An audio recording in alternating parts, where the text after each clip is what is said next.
seja bem-vindo! Hoje é segunda-feira, dia 11 de dezembro de 2023. Você acompanha agora as notícias da região e do mundo.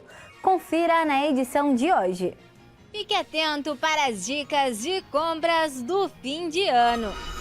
Novas informações sobre o naufrágio do Anelise Cardoso. Trabalho informal na terceira idade. E ainda, Gramado libera nova área para moradores retornarem para casa. Essas notícias você acompanha agora no Informe Região.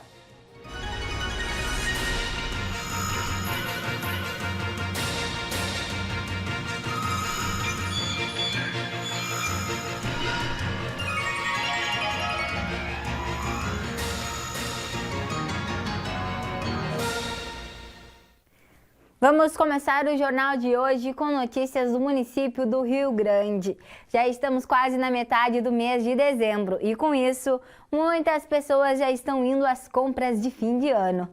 Nossa equipe conversou com o professor e doutor Rogério Piva e ele deu algumas dicas para os consumidores na hora de comprar os presentes.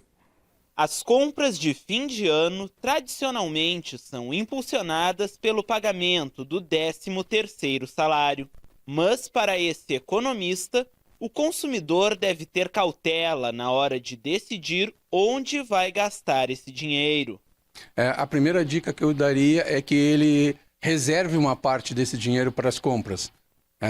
E pensando até em não prejudicar outras despesas que vai ter. Afinal de contas, janeiro está chegando e tem IPVA, IPTU, rematrícula das crianças, né? E são muitas despesas. Procure pagar à vista, né? Isso é fundamental, porque pagando à vista a gente acaba conseguindo barganhar preços, né? Tem um desconto melhor. Sem falar que aí tu não compromete renda futura, né? Porque quando a gente compra no crédito, o que a gente faz é gastar hoje um salário que a gente nem recebeu. Então isso é bastante complicado. E não cair em tentações, né? Essa é fundamental também, porque as propagandas elas são muito atrativas, né? Quando a gente vê as propagandas na TV de equipamentos eletrônicos, celulares, né? Essas coisas que chamam a atenção mesmo e que todos gostariam de ter, eu acho que não comprar por impulso é uma boa dica, né?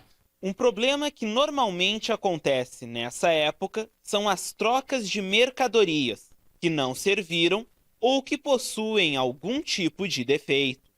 As lojas, quando o produto vem com defeito, elas são obrigadas a trocar. A lei, que é a lei do arrependimento, né?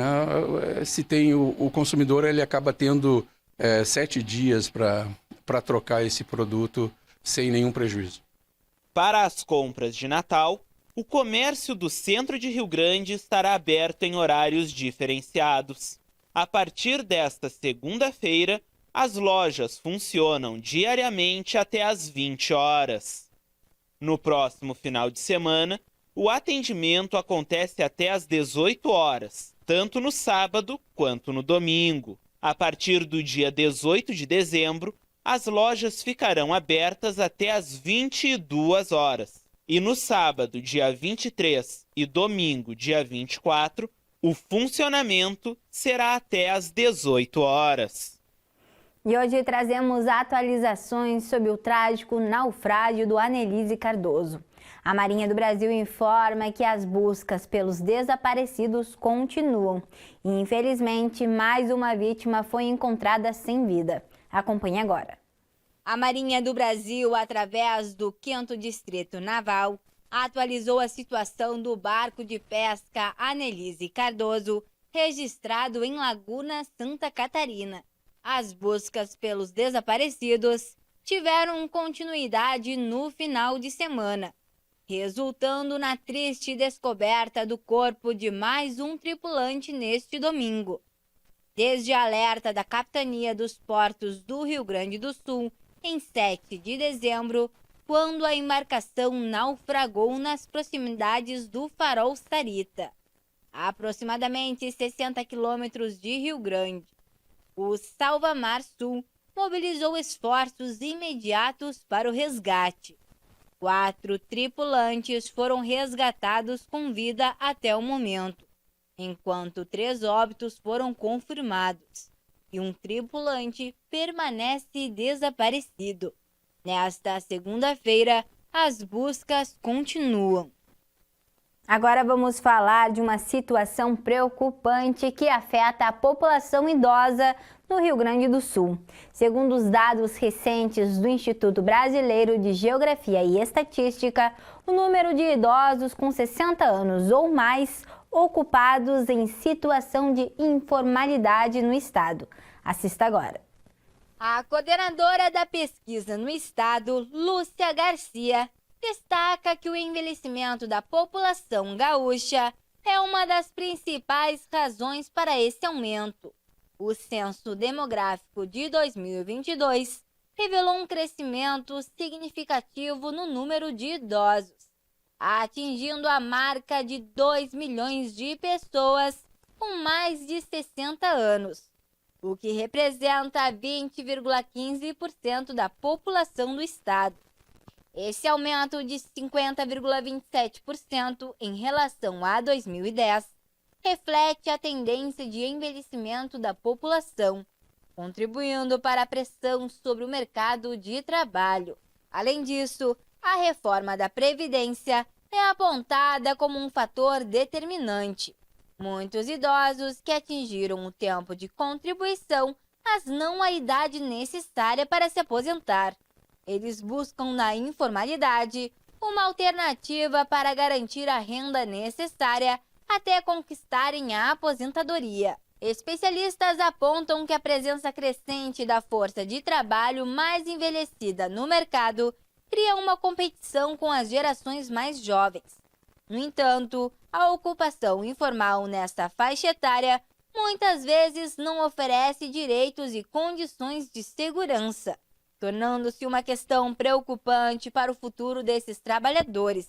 Segundo a pesquisadora Marilene Oliveira Teixeira, o cenário de informalidade entre os idosos não apenas expõe um problema de etarismo por parte das empresas, mas também afeta a economia, pois não contribui para a geração de empregos mais qualificados.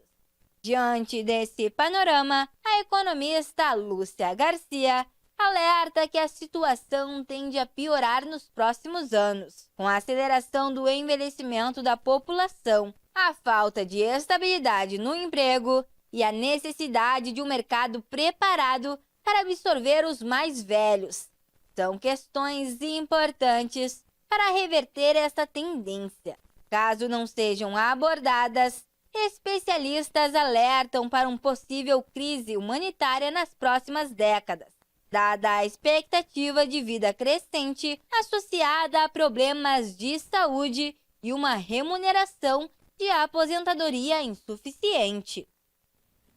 No cenário automotivo, novembro trouxe crescimento na produção, mas vendas e exportações enfrentam desafios. Projeções para 2024 indicam na produção. Confira.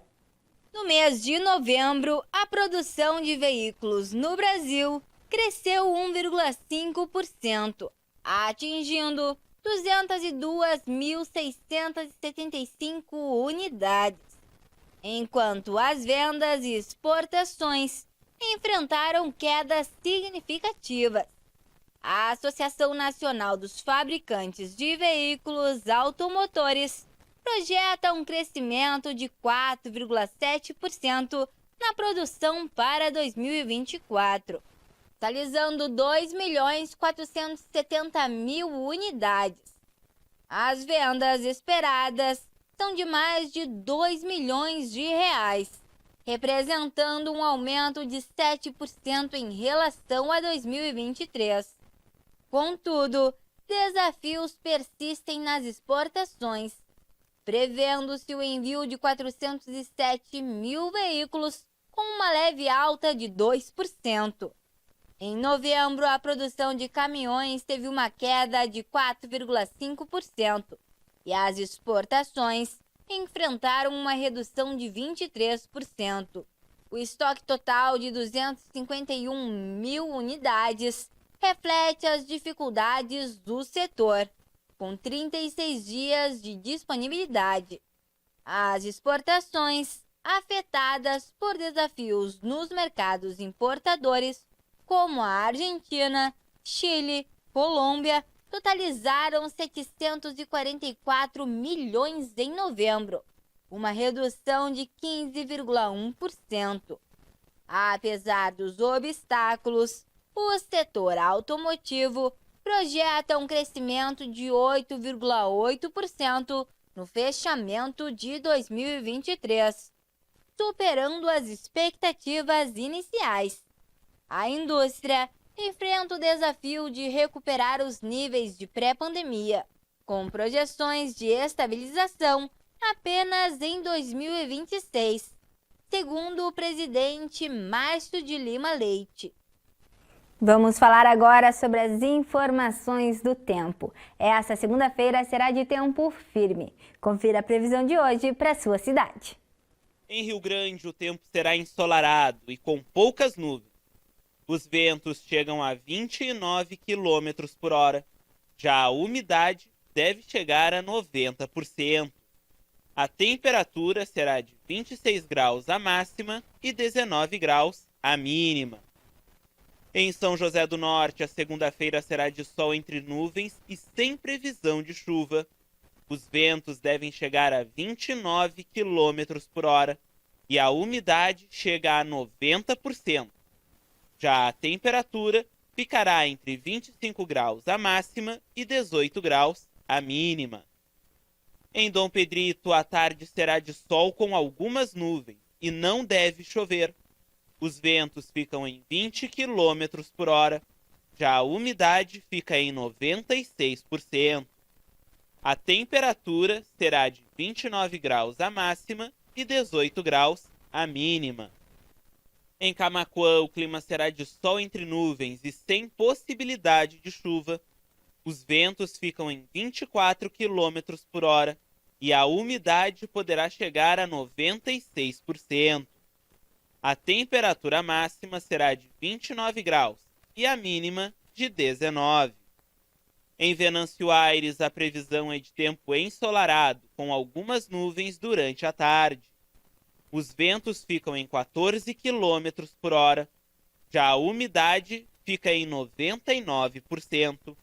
A temperatura deve ficar entre 26 graus a máxima e 19 graus a mínima. Vamos falar agora de Gramado. Uma boa notícia para os moradores do bairro Três Pinheiros. Uma nova área antes interditada por conta das chuvas do dia 17 de novembro foi liberada na última sexta-feira. De acordo com a prefeitura, obras emergenciais foram concluídas, permitindo a liberação desse trecho que estava próximo à Avenida Perimetral. Essa região, que anteriormente estava classificada como área amarela no plano de ação elaborado pelos geólogos contratados pelo município, agora permite que mais moradores possam retornar para suas residências. Até o momento, não foram divulgados detalhes sobre quantas pessoas poderão retornar com essa nova liberação. O trecho recém-liberado conta com 38 edificações, tomando-se a mais de 80 residências do bairro que já haviam sido liberadas anteriormente.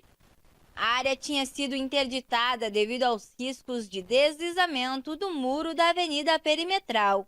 Para garantir a segurança, a Prefeitura de Gramado realizou trabalhos como a colocação de um talude no muro de contenção da avenida, a drenagem da água na encosta e o corte das árvores de grande porte que ficavam sobre o talude. Com essa nova liberação, hoje as aulas na escola Pedro Zuculotto já voltaram ao normal. A situação das áreas interditadas em Gramados é classificada da seguinte forma: área verde, área amarela e área vermelha. Encerramos o Informe Região desta segunda-feira. Para você continuar com a gente, siga as nossas redes sociais. No Instagram e no Facebook você pode procurar por TV O Farol do Sul. Se inscreva também no nosso canal no YouTube. Você encontra a nossa programação completa lá. Obrigada pela companhia, uma boa semana e até amanhã.